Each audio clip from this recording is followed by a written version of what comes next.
Hello, my name is Tina Kimsey, and today I wanted to talk about youth participatory action research and how we can use it in the classroom.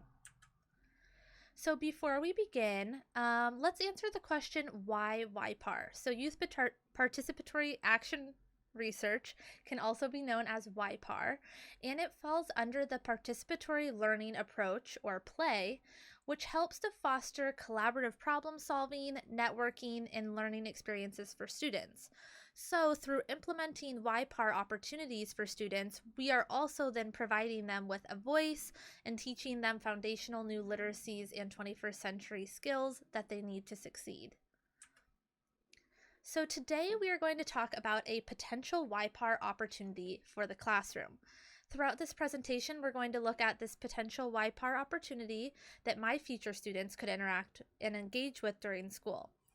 We're looking at how it connects to curriculum, learning outcomes, and the various parts of the YPAR opportunity as a whole. YPAR in my classroom will look like students engaging in a issue, concern, or topic applicable to the school setting. So this will be their first experience using this type of research, and they will be looking specifically at the school setting for how to start this research. This helps give them some parameters while also intentionally keeping their choices quite open in order to provide student groups with freedom to explore, connect with, and research a topic of their interest within their school setting. So I know in the past I've heard of students looking at recycling as a problem in their school, or school assemblies, school field trips, extracurriculars. All of those things could fall within the school setting, and groups would be able to look at and come up with solutions for.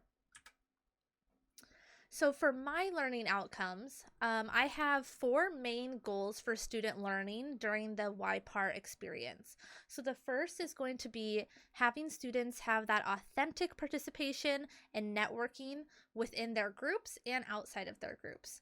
So I want them to feel like they truly are a participant, their voice is heard, and also that people within the group and people around them and in the world, they can network with those people to help solve problems. The next learning outcome would be critical thinking about real world problems. So during YPAR, I'm really giving the students the ability to think about what matters to them, what they see as a problem, and what they could do about it. So really thinking about what is going on in the world around them. Next is reflecting on the group and individual process. Reflection is a huge part of the YPAR experience because students need time to really process how it feels to be a participant, how it feels to think about these critical world problems that are happening around them, and kind of reflect on how they feel within their group, but also individually as they're coming upon all of these different ideas. And then lastly, I really want students to take away from this experience the ability to assess and create strategies, figure out which one would work best, and then take action and make sure that they do have a voice. So for my personal classroom, what I would do is create a unit process, a unit plan similar to this process. So number one, since this would be my students' first experience ever with YPAR, I need to define YPAR for them.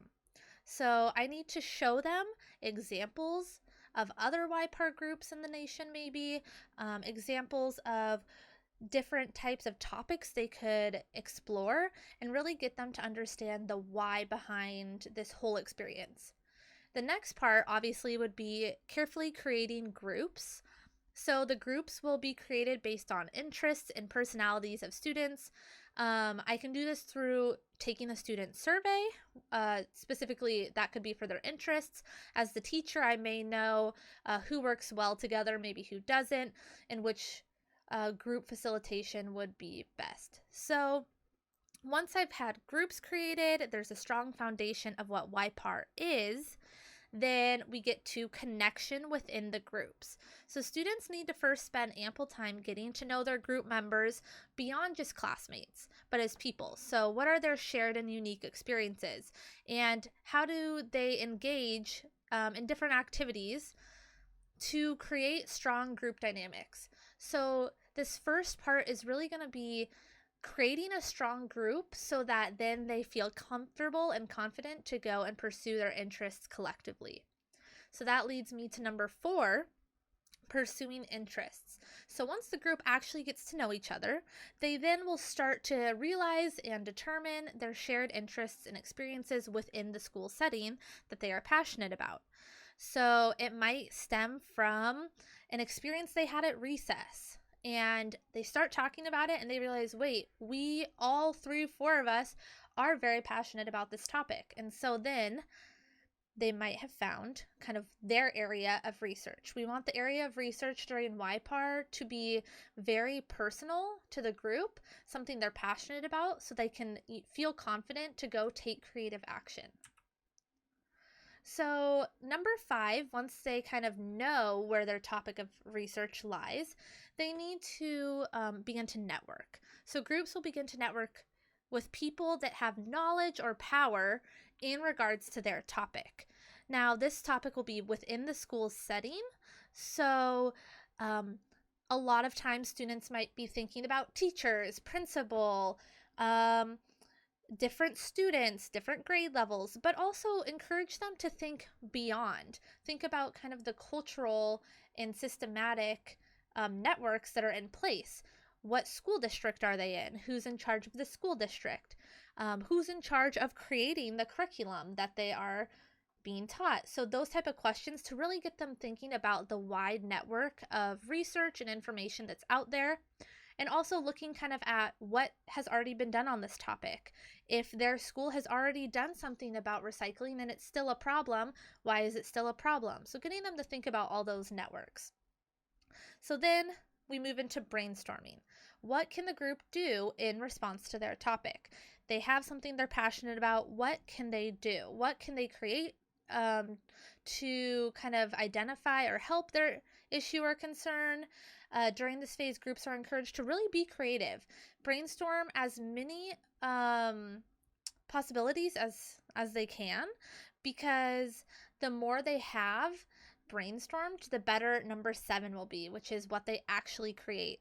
So groups and maybe just the individuals within a group are now taking action. So they're choosing one or multiple of their ideas from number 6, and they're trying to implement and share out their creations and ideas with their networks and peers. So that's kind of like the final culmination of YPAR. What are they sending out into the world? What are they trying to fix, and how are they doing it? Now, as said before, constant reflection is happening through steps 1 through 7. Students are having time to reflect on their choices, beliefs, courses of action they take, both as a group but also individually. So obviously we get to the final product, and a lot of times we're used to thinking like that's the most important part. But I want to remind you all that YPAR is so much more about the process than the effectiveness of the final product or what the group chooses. The process of being able to network, brainstorm, create all collaboratively is what's going to lead, if they're successful in that process, to an also successful final product. So first thing, the final product of the YPAR groups is probably going to range drastically in the type, style, content creation, all of the above, depending on what they decided to research. However, all products must reflect an understanding of how whatever they created adds to the existing dialogue of their topic, and demonstrate that they have developed those collaborative networking and problem-solving strategies throughout the YPAR experience. So just a quick recap and a timeline. This unit, for my students, I would estimate it would take about 6 weeks. Obviously, as needed, be flexible. But week 1 would ideally be answering the question, what is YPAR? So you're looking towards examples and past student work to have a strong foundation for what these students are going to do. And then week 2, you would have your groups ready.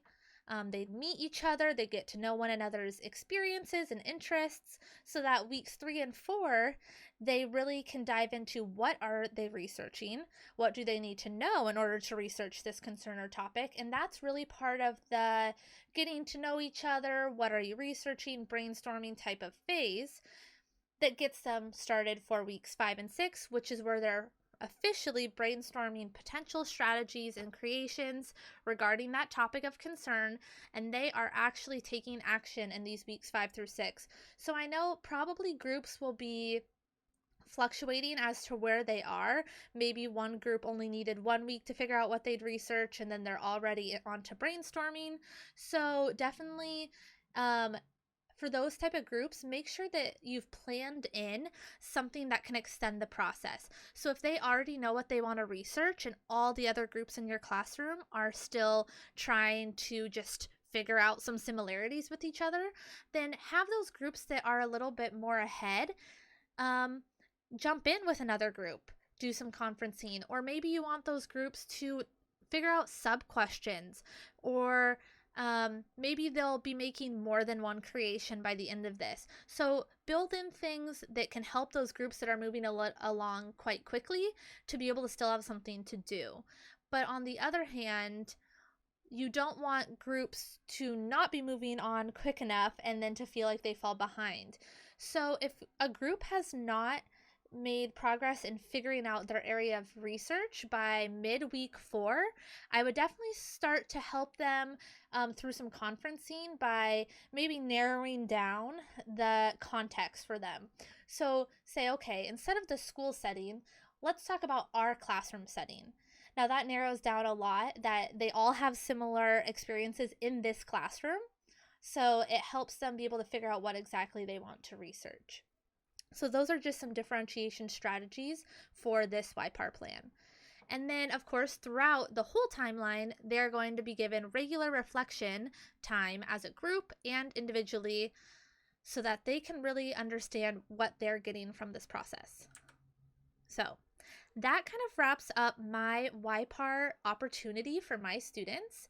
And if you're interested in implementing YPAR opportunities in your own classroom and you're trying to figure out where to start, I'd love to chat. My email and Twitter are up on the screen, and I do respond very regularly to those. So again, thank you so much for listening to my chat about youth participatory action research and how you can use it in the classroom. Thank you.